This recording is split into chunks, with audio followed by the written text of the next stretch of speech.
Today we're going to be talking about Renown in Crusader Kings 3, which is a new mechanic that was introduced with the third game in the series, so it's not part of the other games. So it took me a little while to get used to it, I guess, but now it is one of the more powerful mechanics in my opinion. Definitely proved to me in our Ghana campaign there. We were able to play the whole game all the way through to the end date there without ever having changed our succession law from Confederate Partition. And we even were able to become an emperor at the end there. So all of that was thanks to Renown. So let's just start off with explaining what Renown even is here. It's one of our spending buckets in the top right-hand corner of the screen here. So, of course, we have, money. Everybody knows what that is. And then we also have prestige, piety, and then renown here. So, piety is like how devout a character is. We're not really going to talk about that in this video here, but prestige and renown function very similarly. I think they reflect kind of the same thing, but ultimately, prestige is more focused on the individual, and renown is more focused on the family or the dynasty. So taken together, what they reflect is the power, the relative power or clout that either an individual or a family has in this world here. But I think of prestige as being kind of like a bank account. It's your personal bank account. You're the only one that is, earning the money, and you're the only one that is spending the money there. And when you die, obviously, there's not really any purpose for that money anymore. I guess in real life it goes to your descendants, but in a game of Crusader Kings, you can't take prestige with you when you die there. It will not be inherited by your heir. And that's where Renown comes in. Renown is kind of like a joint bank account for an entire family, and all the members of the family are, earning money and depositing it into that bank account there. You can see this is sort of a breakdown of how I'm earning renown at this point of the game, and the little glossary at the beginning of the video also kind of explained that I believe it's every living member of the dynasty there, as well as I think spouses and I guess titles here are what is driving that renown up. So you can see that there's a lot of people earning renown there versus just the single individual ruler there. So there is the potential for exponential growth of renown. It just keeps going up the more children that you have and the larger your family becomes. But the best thing about it is that only one person can spend all this renown, so you've got exponential deposits into the bank account there, but only a single person can spend the money. So that person is indeed a very powerful individual. And therein lies the power of renown there. So the screen right here is telling us who can spend renown then. It's a little bit confusing because we have two levels here. We have the dynasty, so we have the Tonkara dynasty, and then we have the individual houses that make up that dynasty there, including our own house, House Tonkara. So you can see that there's 29 houses there that are under our main dynasty. So even I kind of struggle with the differences between these. The way I think of it is kind of like a tree, I guess, a family tree. There, you have sort of the trunk of the tree. So when I started this game, this is a custom character that I started the game as, not this specific guy, but when we started the game at 1066, we started with a custom character. So I was the only I was the only Tonkara. So my dynasty and my house were just me. And then as my family tree grew larger and larger, I retained the dynasty head here. I was always sort of the trunk of the tree, but individual branches began to form as their own houses under that tree itself there. So in terms of spending renown, I always try to be the top dog here, so I'm always shooting it to be the dynasty head there. The house heads have some ability to have their own mechanics there and can spend some of their own renown, I believe, but it's pretty limited because it's sort of limited to people in these individual houses there. You can see these individual people are leading their own houses, so they have their own kind of direct families there that they can control. But in terms of the real power of renown, I want to be the dynasty head because I have control over all 336 of these people and all 29 of these houses. So, how do you become the dynasty head? That kind of is explained here. Another of the house heads will replace us as dynasty head if they exceed our maximum military strength by a significant margin. So, I guess our military strength here is like 14,000 and a half men kind of thing. I guess even more than that, 16,000.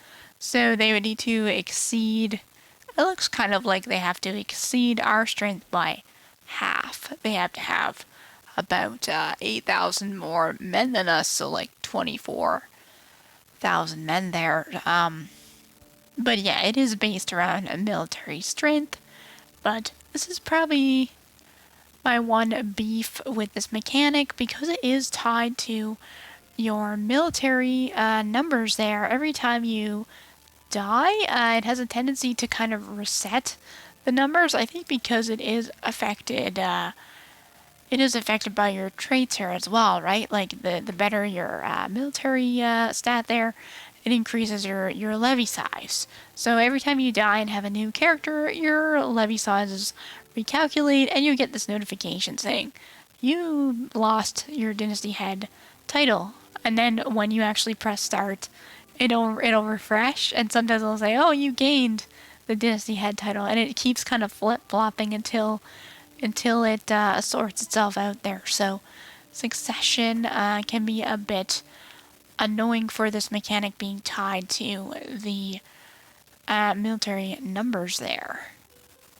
So okay, so we got all the background out of the way. Let's say, I am the dynasty head. I have this pool of renown. Now what? What's so great about renown? Honestly, I would say for me, the clincher is... Let's find somebody here that we can choose. Let's pick this guy. Let's pick this guy here, the Magan of Jenny there. He is of a sub-house of our dynasty there. You can see the word Tonkara in there.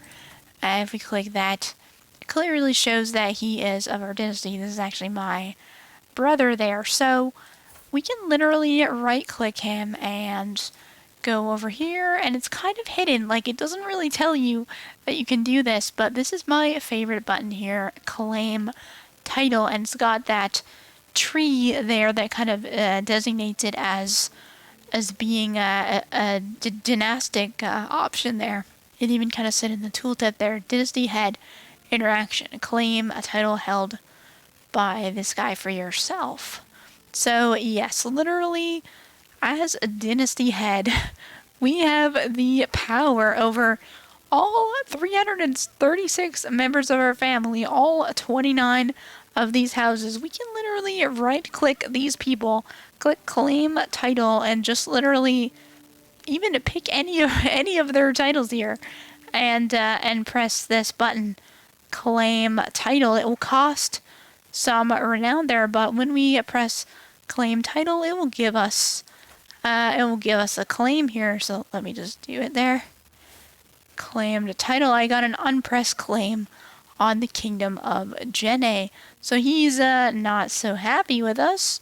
Actually, he still likes us quite a lot, but he got a bit of an opinion malice there. But you can see we now have an unpressed claim on his entire kingdom, and it was just a click of a button there. So that is ultimately how we became an emperor in the first place. Here we spent pretty much the entire game as the kingdom of Ghana, but we always maintained our dynasty head status here, so that whenever one of these other kingdoms started, threatening us, we could literally just click them off and claim their title and go to war against them there. So I believe it was like in the span of like 2 years or something. I was sitting here as Ghana. There was a very weak Mali and Jene, and I just right-clicked, claim title, went to war, and just mopped them up very quickly and declared myself as emperor there. So the reason that kind of plays into never changing our succession there is because in order to generate this pool of renown, and in order to have characters that we could even claim the titles of, we needed to keep splitting our lands up and giving them away to our family. If you think about it, if we look at this empire here, trying to claim all this land as one guy, I honestly don't think that I could do it. I've never done it. I'm sure that people have done it. That just seems really tedious to go to war for all this land there. So the easy method that I found is just to conquer little pieces. We conquered Jene but with one character. Then when we died, it split and was given away to someone in our family. And then we conquered some of Mali, and then it split, and it kept splitting up. But we always kept generating renown because we always had family members in charge of this land. And we just sat here in Ghana, being the dynasty head, and we just kind of sat there and waited for these realms to do their own thing. They were, AI controlled by our family members. And eventually, when they kind of reached a good enough size that like one war could just, eat the whole thing, that's when we ultimately claimed the title for ourselves and declared ourselves as emperor very quickly. So it was so much easier to just rule over one kingdom and let the AI, let our family gobble up the rest of the land, and then just strike when they had done all the work for us there. So there are other benefits to renown as well. I think the one that everyone knows is disinheriting your child there. It's another dynasty head interaction that can, make it so that you won't have your land split up upon death. Disinherited children will not count towards partition there. So that's definitely a very famous use of renown there. The other one that I've done as well is to this one here, enforce divorce. But it looks like my culture, I must have a cultural tradition that doesn't allow divorcing. But it is another dynasty head option there. It doesn't really explain it because it's grayed out, but you can force characters in your court to get divorced. So those are just some of the options for renown there. probably check out the Crusader Kings 3 wiki to see them all. Even I am still learning different game mechanics there. So yeah, I hope you enjoyed this video. To me, it kind of answers a big question of the Crusader Kings community, which is like succession and like how do I manage succession? How do I stop losing all of this land all the time? It keeps splitting between my family and what have you, and even myself included. We're all kind of focused on like, okay, how do we avoid that? How do we hold on to our land? I have other videos about, how to manage succession or how to, how to elect a single heir to prevent any splitting of land on succession. So we kind of have these focuses, but playing the game in this way kind of made me realize the power of Renown and that you don't necessarily have to avoid your realm splitting up. In fact, doing so can actually be very beneficial as long as you retain that Dynasty head title, because the more Dynasty members you have, the more renown you can spend. People are basically bankrolling their own demise there, as you can just right click. You can let them do all the conquering for you there and just right click and claim their title. So feel free to, like the video to show if this was helpful to you, and check out some of my other tutorial videos as well. As I play through, as I keep doing my roleplay campaigns, I always kind of come across new mechanics. I'm still always learning the game, and then I make tutorial videos to show you guys. So definitely subscribe to follow our roleplay campaigns and see what other mechanics we discover there. And on that note, we'll see you next time on Crusader Chronicles.